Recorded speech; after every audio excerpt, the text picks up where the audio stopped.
Alors, à l'heure actuelle, eu égard à la situation économique du secteur, c'est absolument. Si demain l'aide à la presse était abrogée, il y a des pans entiers des médias français qui tomberaient. Tout le monde le sait. Maintenant, il y a sans doute une manière. D'ailleurs, je crois qu'un certain nombre de personnes travaillent à ce dossier. Et il y a sans doute une manière peut-être plus rationnelle d'aider la presse en France.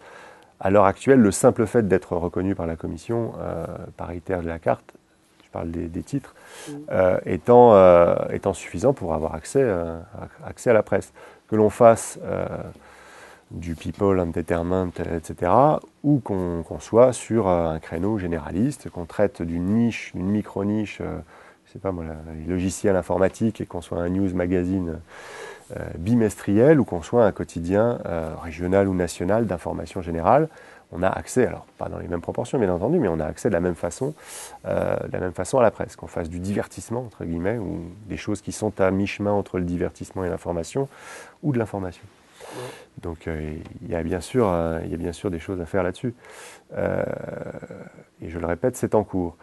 Maintenant, bien entendu, sur le principe, se pose la question de la sujétion économique, du lien entre le pouvoir et le monde des médias, de ce cordon ombilical qu'est l'aide à la presse, qui est effectivement, pour un secteur qui est composé essentiellement,